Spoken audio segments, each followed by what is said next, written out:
le monde, c'est Émilie. Pour cette première intro de 2026, je vous souhaite une très belle année. Et on commence avec quelques nouvelles et avancées sur la newsletter. Tout d'abord avec un nouveau format pour la 4e rubrique en fin de mail, entendu en live.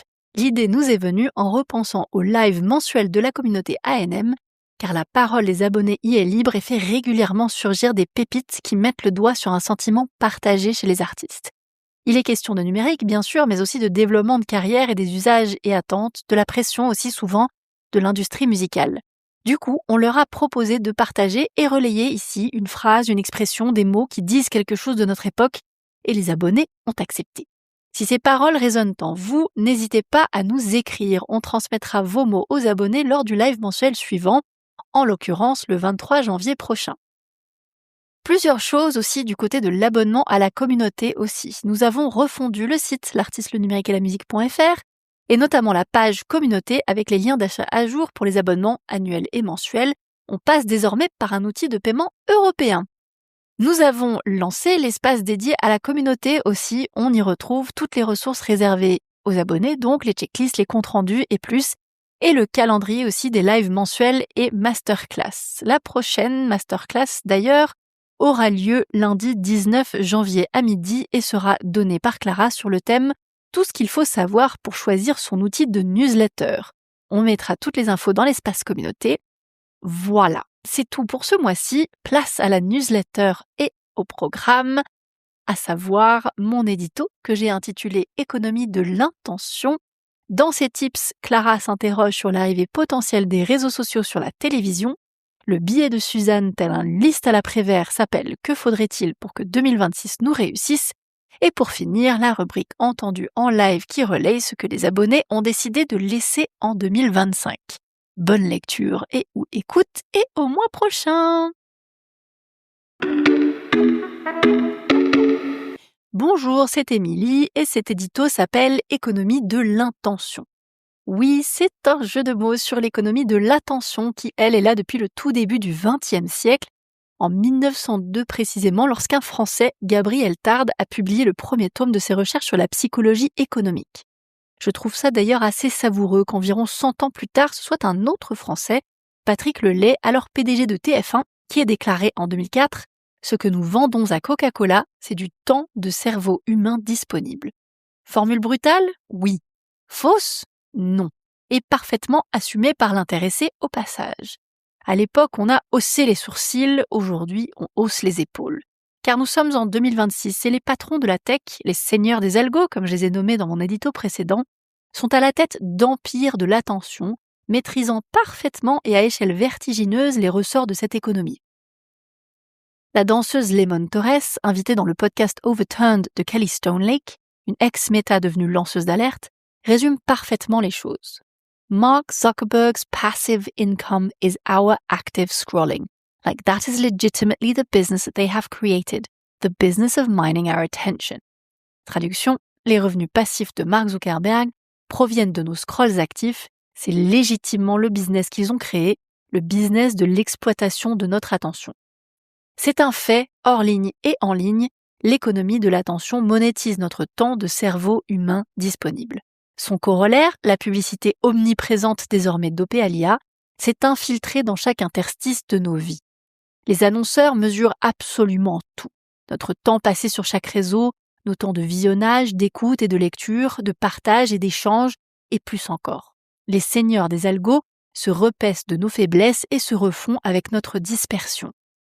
Car l'économie de l'attention est cynique et prospère. Je dirais même qu'elle prospère car elle est cynique. Les patrons de la tech invoquent la protection des plus vulnérables contre les violences en ligne pour justifier le blocage de toute régulation de leur réseau. Tandis que Google écrit directement aux ados la veille de leur 13e anniversaire pour leur montrer comment supprimer le contrôle parental sans en informer leurs parents. Et pourtant, la saturation est là et la content fatigue aussi. Le temps passé sur les réseaux sociaux recule, moins 10%, pour la première fois depuis leur création. On constate la même tendance autant chez les millennials que la Gen Z. L'économie de l'attention se meurt et ce n'est pas plus mal. Je trouve ça même plutôt positif et rassurant. Si nous commençons collectivement à économiser notre attention, c'est que nous prenons conscience que nous méritons mieux. mieux que la manipulation et le cynisme, mieux que la prédation et l'absence de consentement, mieux que la dépossession et l'exploitation. Nous méritons des espaces dont les fondements sont nos choix, nos envies, nos décisions prises avec intention, c'est-à-dire libres, éclairées, désirées, assumées et souveraines. Dans une économie de l'intention, on n'aura plus besoin de techniques marketing qui appuient là où ça fait mal, nous comparant et nous mettant en compétition, nous faisant douter de nous-mêmes et tomber en dépression. Dans une économie de l'attention, on reprend notre pouvoir, on donne du sens, on met du vrai, on fait avec intention. Ainsi, chaque action, en ligne ou hors ligne, a du poids, chaque statistique un sens. Si on doit demander l'attention des fans, et on n'y coupe pas, même dans une économie de l'intention, on choisit de partager des infos qui vont les intéresser, pas juste nous servir. Donc on zappe les vanity metrics et on se focalise sur les signaux d'une vraie relation humaine avec les gens, sur son message et sa démarche d'artiste, sur la manière d'inviter les fans à rejoindre notre aventure collective et comment leur faire plaisir. On ne prend la parole que pour partager de nouvelles infos, surtout dans sa newsletter. Et si les fans ne suivent pas, ce n'est peut-être pas un problème de répétition, mais plutôt un problème d'intérêt. On change de fan attitude, on change notre fan attitude dans une économie de l'intention. On s'affranchit de la pression pour être sur tous les fronts, on prend concrètement une constellation de petites décisions qui sont autant de grandes victoires. On commence avec une stratégie direct-to-fan basique, capable de marcher avec 2 à 3 réseaux maximum, dont l'utilité doit être évidente. Si on s'est déployé sur trop de réseaux, on fait le tri, ceux qui nous servent vraiment, on les garde, sinon bye bye ou on les met de côté. On coupe l'herbe sous le pied aux seigneurs des algos qui savent qu'il nous suffit d'ouvrir le flux à contenu pour être ensorcelés et sous emprise. Donc on traite notre temps et notre énergie comme des ressources rares et précieuses et on prend ou reprend conscience de notre valeur et de l'importance de s'écouter. Sans concession, rien de personnel, juste un besoin vital. Et si c'est le chaos dans notre tête, on coupe tout et on ferme les yeux, on ralentit. On respire profondément, on peut même faire une petite sieste. Et une fois qu'on a fait le vide, on se demande « Qu'ai-je envie de faire là, maintenant ?» On réfléchit avec son corps et on l'écoute « Ai-je l'énergie de faire tout ça ?» Si je ne peux faire qu'un truc à la fois, je commence par quoi et dans quel ordre? Si je ne peux partager qu'une seule info dans un post, laquelle je choisis? Qu'est-ce qui compte vraiment? Et une fois qu'on a décidé, on prend 15 minutes pour ne faire que ça. Pas de distraction, juste le focus sur une seule chose. C'est tout.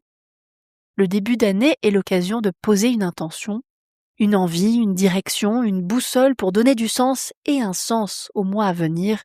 Mon intention à moi, ici et maintenant, est de vous souhaiter d'affirmer les vôtres cette année et toutes celles à venir. Les tips de Clara. Clara, c'est moi. Aujourd'hui, on va parler de réseaux sociaux sur la télévision.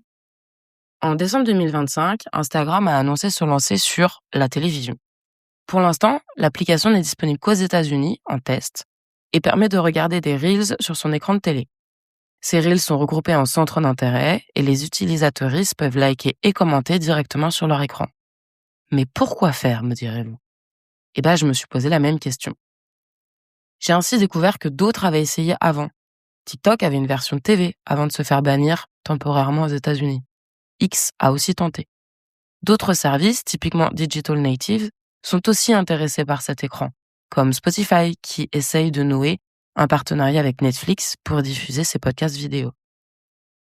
Concrètement, la frontière entre la télévision et les réseaux sociaux se brouille. Netflix a lancé des vidéos courtes visibles sur son application mobile.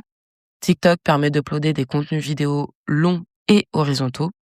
Samsung commercialise un modèle de télévision qui pivote, permettant de passer du modèle horizontal au mode vertical en un tour d'écran. Enfin, YouTube a depuis bien longtemps compris que l'écran de télé était crucial pour son développement, avec une application dédiée, accessible aujourd'hui depuis n'importe quelle télévision connectée. Tout ça pour dire, la télé n'est pas morte, donc. Cela fait des années que l'on prédit la fin de ce média, personne ne regarde, c'est que pour les vieux, vive l'agisme. Il n'y a pas de programme intéressant, trop de télé-réalité, trop de publicité. Ironique d'ailleurs quand on sait qu'on voit une centaine de pubs par jour sur un réseau social Et que dire de la télé-réalité dont les candidats investissent largement les réseaux sociaux. Certes, les usages de la télé ont changé, et notamment chez les 15-24 ans en France, qui ne passent plus qu'environ 1 heure par jour devant la télé, contre 3h30 par jour chez les plus de 65 ans, selon une étude de l'Arcom en janvier dernier.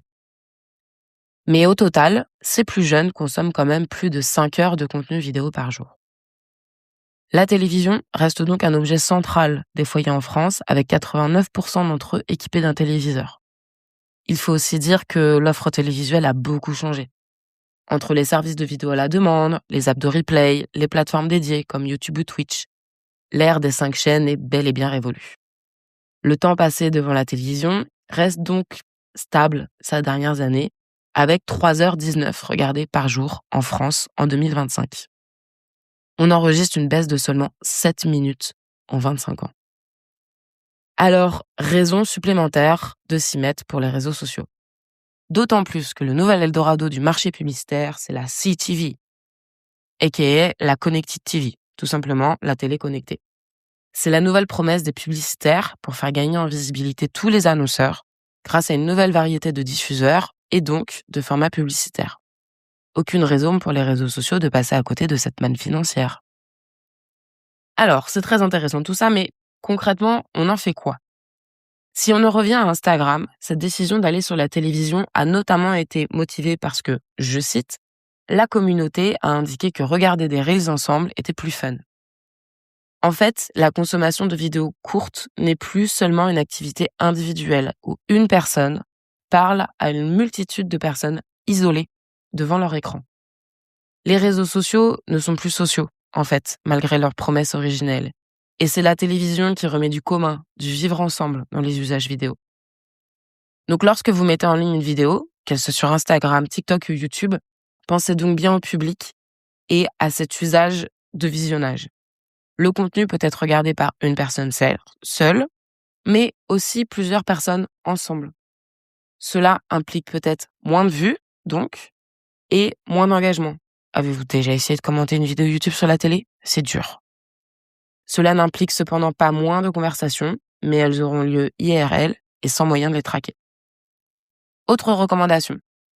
Privilégiez des contenus de haute qualité, pour qu'ils soient bien visibles sur un grand écran de télévision, et ne vous bridez pas dans la forme et la longueur, quelle que soit la plateforme que vous utilisez, tant que c'est cohérent avec votre démarche et votre positionnement.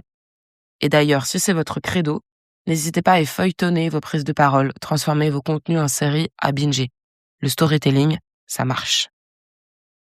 Et enfin, on reste prudent sur cette annonce. Dans une interview, Adam Mosseri, le patron d'Instagram, a aussi expliqué n'avoir pas encore de certitude sur la manière dont cette application de TV allait être utilisée. Est-ce que ça pourrait changer radicalement Instagram ? Il a déclaré « Il se pourrait que nous ayons besoin de contenu premium pour fonctionner. Il se pourrait que nous ayons besoin de vidéos longues. Et si oui, qu'est-ce que cela signifie pour nous ? Car c'est littéralement un marché que nous avons explicitement décidé de ne pas pénétrer. » Est-ce qu'on assisterait bientôt au retour d'IGTV ? Pour conclure, on se concentre sur ce qu'on veut dire, à qui et comment. Le format idéal sera le vôtre et l'endroit de visionnage sera choisi par vos fans. Et ces 2 paramètres ne seront pas uniquement décidés par une énième plateforme ou une énième lubie d'un milliardaire assoiffé d'argent. Car à la fin, le temps d'écran n'est pas illimité et l'attention des fans non plus. Bonjour à toutes et à tous, c'est Suzanne qui vous parle. Que faudrait-il pour que 2026 nous réussisse ? Eh bien, pour cette année, je nous souhaite, à nous, à vous, artistes, manageuses, managers, productrices, producteurs, tourneuses, tourneurs, éditrices, éditeurs, développeuses, développeurs, indés, majors, bricoleuses, bricoleurs et poètes du streaming, une liste qui déborde d'envie et d'utopie souhaitable. À savoir des musiques lentes et des morceaux longs dans un monde pressé, des tubes imprévus, des carrières qui durent plus longtemps qu'un short, des artistes qui vivent de leur musique même sans TikTok miracle, des artistes protégés et pas trahis, des artistes libres et pas formatés, des artistes enfin audibles, visibles dans les lignes minuscules des plateformes, des crédits correctement affichés, de l'autrice, l'auteur, à la batteuse ou au batteur, en passant par les techniciens et techniciennes du son, des métadonnées propres, complètes et respectées. Des streams qui ne soient pas seulement des chiffres, mais des écoutes réelles, des coups de cœur humains, des oreilles attentives, des vies traversées par 3 minutes de vérité. Des intelligences artificielles qui assistent sans effacer, qui nous aident à terminer un morceau à 3 heures du mat, qui inspirent sans remplacer, qui bousculent et questionnent nos pratiques mais sans confisquer nos voix. Des professionnels qui soient reconnus et pas invisibles. Des labels qui accompagnent plus qu'ils ne possèdent. Des indépendants et des indépendantes qui le restent sans s'épuiser. Des musiciens, des musiciennes et des techniciens et des techniciennes qui soient payés décemment. Des studios où l'on expérimente. Des home studios connectés au monde. Des fichiers qui voyagent vite mais des idées qui prennent le temps. Des scènes locales dynamiques et remplies de spectateurs et spectatrices curieuses et curieuses. Des lieux culturels ouverts, chauffés, vivants. Des festivals qui prennent des risques artistiques et les assument.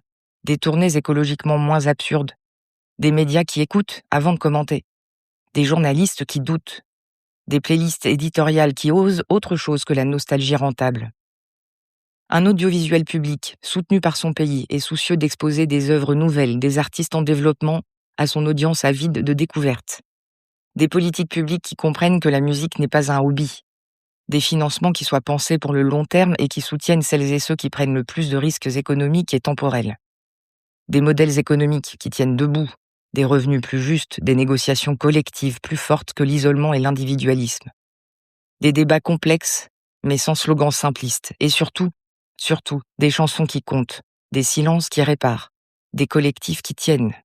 Je nous souhaite de continuer malgré les crises, malgré les mutations numériques, malgré le bruit, à croire que la musique reste un art avant d'être un contenu, une rencontre avant d'être un flux, un métier avant d'être une donnée.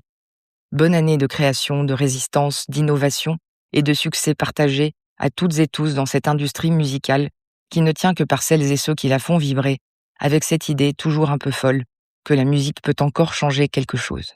Bonne année 2026.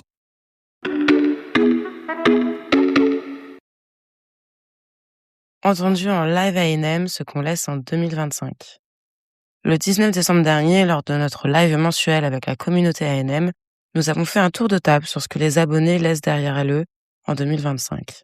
Nous avons entendu le bidouillage, les urgences, le stress, la confusion des genres entre musique et boulot, la désorganisation et le temps passé sur les réseaux sociaux.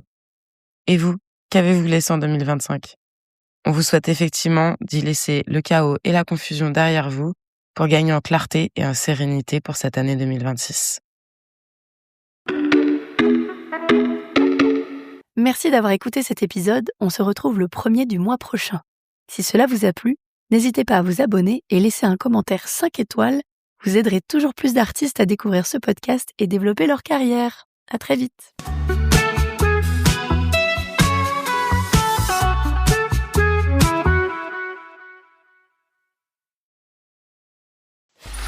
Free audio post-production by alphonic.com.